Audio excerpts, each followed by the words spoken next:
करायचं का सुरू? 4.5 तासाची मॅरेथॉन बैठक झाली. अर्धा डझन मंत्री तुमच्या बैठकीत आम्हाला पाहायला मिळाले.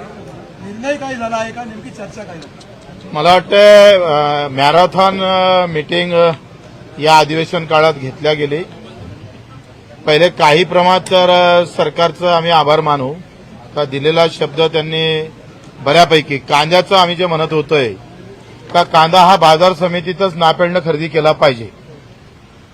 बावनकुळे साहेब आणि आमचे जयकुमार रावल यांनी सगळ्यांनी केंद्रीय मिनिस्टरला मीटिंगला फोन केला आणि त्याच्यामध्ये जे सर्क्युलर आहे त्यानुसार आता याच्यानंतर कांदा हा एफपीओ मार्फत खरेदीने होता तो बाजार समितीच होईल आणि त्याचा फायदा कांदा उत्पादक शेतकऱ्याला होणार आहे. मला वाटतं एक चांगला निर्णय आहे. दुसरा मेंढपाळसाठी खास करून मेंढपाळाला जून ते सप्टेंबर पर्यंत कुठलीही जमीन उपलब्ध राहायची नाही चाऱ्याला, कारण मेंढपाळ हा भूमिहीन आहे. त्याच्याकडे असणारी जे मेंढरं आहे त्याला चाऱ्याला जागाच भेटत नव्हती. कित्येक वर्षापासून हा पेंडिंग प्रश्न होता.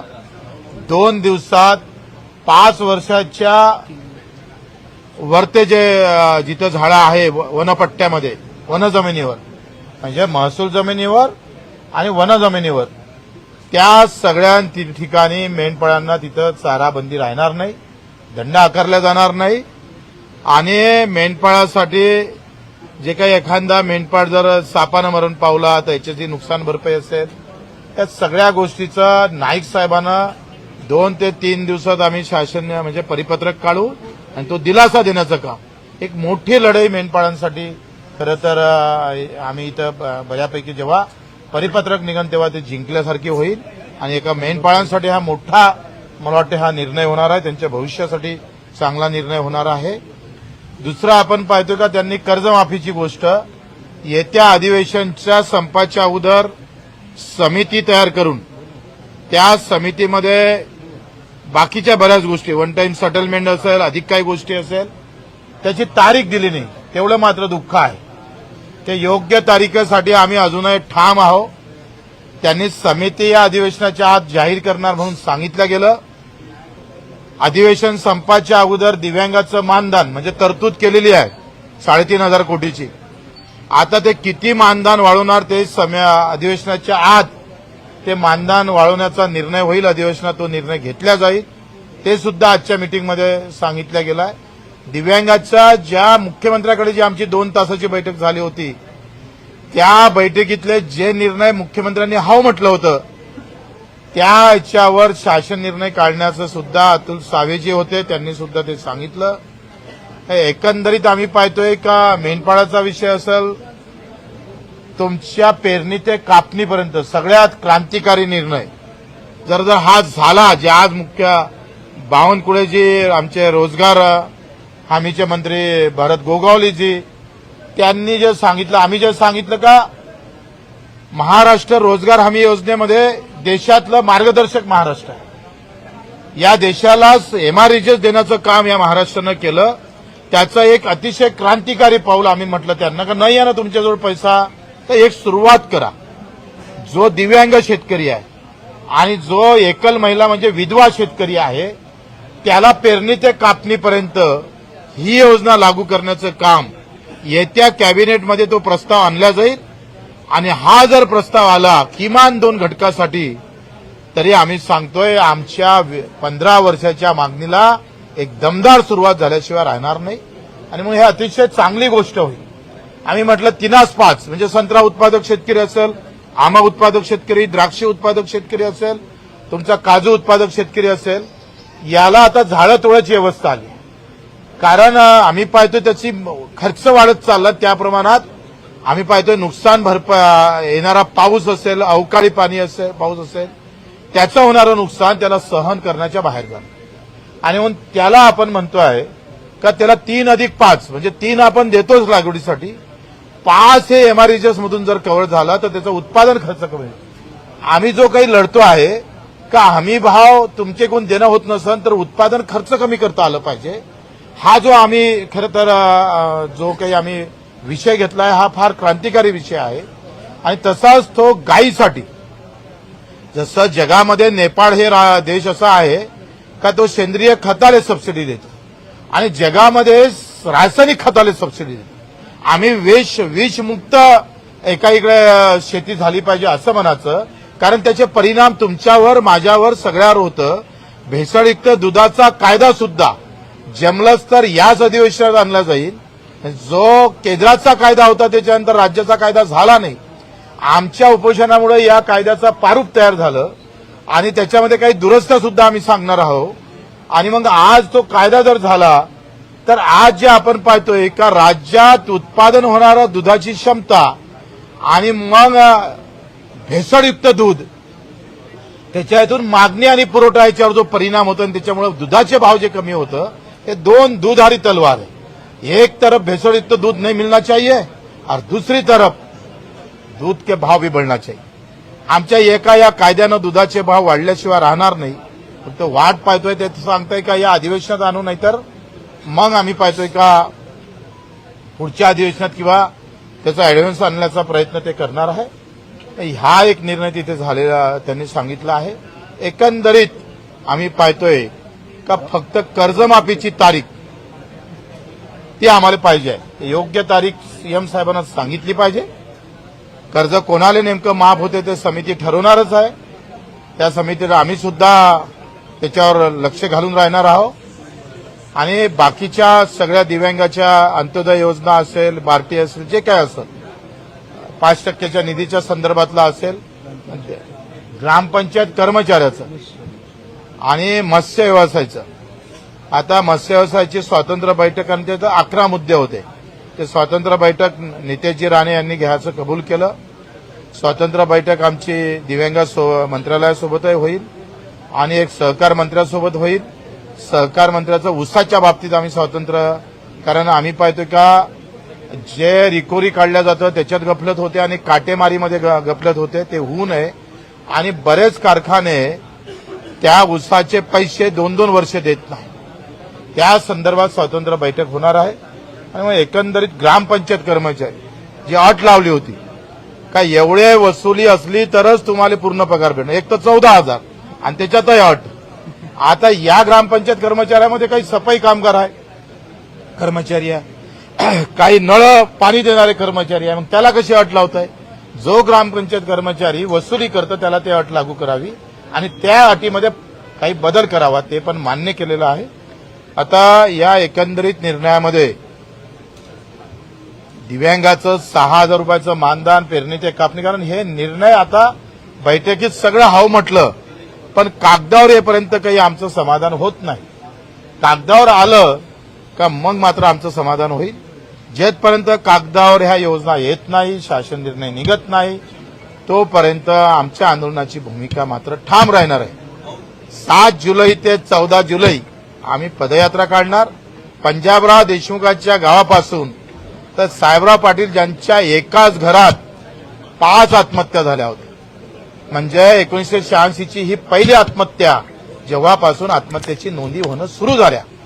आणि ते साहेबराव पाटलांना जर लिहिलं नसतं तर कदाचित त्या आत्महत्येच्या नोंदी झाल्या नसत्या, कारण त्यांनी भज्यात विष टाकून सगळ्यांना मारलं होतं आणि त्याच्यासोबत ते सुद्धा मरण पावले होते. अतिशय वाईट अवस्था आहे. दारव्याची आत्ता झालेली आत्महत्या, पोटावर ब्लेड मारून आत्महत्या केली, कारण पॉयझन प्यायला पण पैसे नव्हते. कारण बियाणं पहिली पेरणी चुकली आणि दुसऱ्या पेरणीला बियाणं नाही, शावकार अंगावर बसला आहे. अशा विचित्र अवस्थेमध्ये शेतकरी जगत असताना या संदर्भात आम्ही जेथपर्यंत ठोस उपाययोजना सरकार, त्यांनी एक मीटिंग घेतली, त्याच्या बाबतीत आश्वासित केलं. हे जरी बरोबर असलं तरी जेथपर्यंत शासन निर्णय निघत नाही तोपर्यंत आम्ही मागं हटणार नाही. आमची भूमिका कायम राहील. शेतकऱ्यासोबत, मजुरासोबत बेमानी होणार नाही. बच्चू कडू मेला तरी 72, पण बेमानी मात्र होणार नाही, हे मात्र या निमित्तातून सांगतो.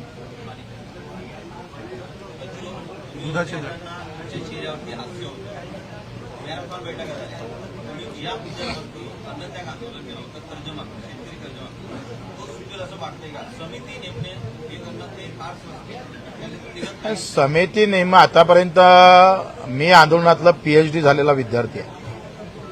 मी 182 शासन निर्णय काढले दिव्यांगांचे आणि 350 गुन्हे दाखल झालेले आहेत. सरकारकडून कसे निर्णय करून घ्यायचं याच्यात बच्चू कडू माहीर आहे. त्याच्यानं आमचं आंदोलन थांबलेलं नाही, आमचं आंदोलन राहणार आहे. जब तक कर्जमाफी की घोषणा नाही तब तक हम हटेंगे नाही. कर्जमाफी सरसकट असणार आहे का काय? त्याच्याबाबत काय निकष? आता सरसकट कर्जमाफी म्हणजे काय? तुम्ही कलेक्टरला कर्जमाफी द्यायची का, आमदाराला द्यायची का? ज्याचा प्लॉट, ज्याच्या शेतीवर येणे होत असेल आणि तो प्लॉट विकत असेल त्याला कर्जमाफी द्यायची आहे काय? तर या मताचं मी पण मान्य आहे का अशा लोकांना कर्जमाफी न देता ही कर्जमाफी गरीबापर्यंत, शेतकऱ्यापर्यंत जास्तीत जास्त सरसकट गरीबाची कर्जमाफी झाली पाहिजे. त्याच्याबद्दल आम्ही ठाम आहोत. कृषी मंत्री माणिकराव कोकाटे वारंवार असंवेदनशील वक्तव्य करतायत शेतकऱ्यांसंदर्भात. आज त्यांची वेळ आता त्यांना खरंच माफी जर शेतकऱ्याला दिलासा द्यायचा असेल तर त्यांनी खूप चांगला सहभाग घेतला. बाहेर काय बोलले ते भाग अलग आहे, पण मिटिंगमध्ये त्यांनी मात्र चांगली बाजू घेतल्यानं आम्हाला दिसली. कांद्याच्या बाबतीत असेल त्यांनी चांगली बाजू मांडलेली आहे. त्यांनी कबूल केला आहे का आमचे गणेश निंबाळकर असेल त्यांनी जो प्रश्न मांडला. आणि कांदा जेव्हा आपण पाहतो एफपीओ मार्फत खरेदी होते, पर किलो मागं 14 रुपये आपण एफपीओला देतो आणि तो कांदा बाजार समितीत खरेदी झाला पाहिजे, बगर एजन्सीचा खरेदी झाला पाहिजे, याबाबत ते सुद्धा ठाम होते आणि हे झालं पाहिजे. ह्या भूमिका त्यांच्या होत्या. त्यांनी याच्यानंतर असं वक्तव्य करू नये. ते केलं तर आम्ही अजून जिवंत आहे हे त्यांनी विसरू नये. बबन लोणीकरांच्या संदर्भात काय झालंय का? शेतीमालाच्या हमीभावाची काही हमी भावाच्या म्हणजे एकूण शेतीमालाच्या एकूण हमी भावाच्या 20% अनुदान ते देणार होते. त्या संदर्भात सुद्धा त्यांनी आता कृषी मूल्य आयोग राज्याचा आहे, त्या संदर्भात त्यांची एक पूर्ण टिप्पणी येईल. कशा पद्धतीनं द्यायचं, हमीभाव जर आपण किती खरेदी केली एकूण, म्हणजे आपण पाहतोय का सोयाबीन जर 20% खरेदी केली आहे, राहिलेले 40%, 60% खरेदी झाली नसतात, त्याच्यासाठी आपण काय केलं पाहिजे. आता हा थोडा गुंतागुंतीचा विषय आहे, पण त्याच्यावर एक निर्णय होणं फार गरजेचं आहे. त्यांनी असं म्हटलं होतं का एमएसपीच्या म्हणजे हमीभावाच्या 20% अनुदान आम्ही देऊ. आता ते धानाले दिलं पण ते कमी दिलं. आता ते इतर पिकाला दिल्या गेलं पाहिजे, त्याच्यासाठी आम्ही ठाम आहोत. हा राहुल गांधी यांनी अनेक ट्विट केलेलं आहे. महाराष्ट्रामध्ये मागच्या काही कालावधीमध्ये जवळपास 7.5% जास्त शेतकऱ्यांनी आत्महत्या केल्याचा आकडा त्यांनी एका बातमीमधला 1200च्या वर 6 महिन्यात राज्याकडे आलेली जी काही माहिती आहे ते 3 महिन्याचा आकडा शेअर केला. हो, तर एकूण 6 महिन्याचा 1200 पर्यंत आपण एकूण आत्महत्या झालेल्या आहे. आणि मला असं वाटतं का ही अत्यंत दुर्दैवी गोष्ट आहे.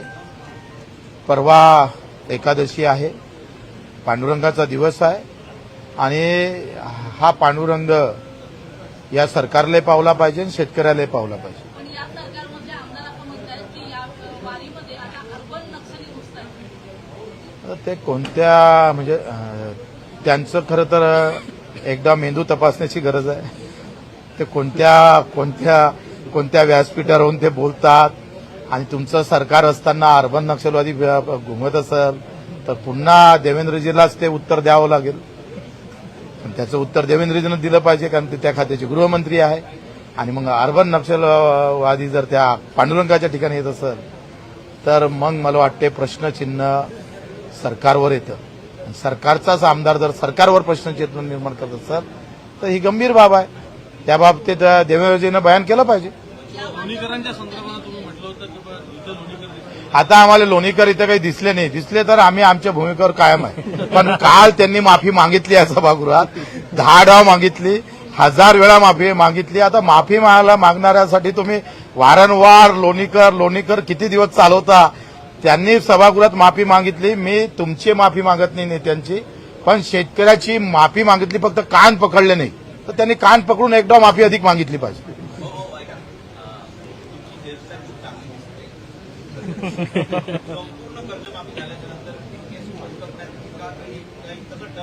काय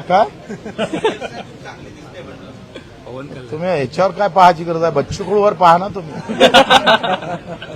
बच्चू कडूआ जो कडू आहे त्या हेयरस्टाइलचा कुछ लंबे काम करना है, बड़े काम करना है, इसलिए बाल भी बड़े बढ़ाना है. त्याच्या मागचा राज आहे.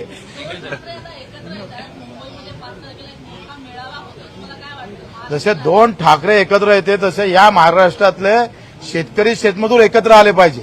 ज्याचं एकमेकात तोंड पाहत नव्हते ते एकत्र होते, तर शेतकऱ्यांना याच्यापासून काही शिकलं पाहिजे. अगर दो ठाकरे एक आ सकते तो मेरा किसान क्यों नहीं एक आ सकता है.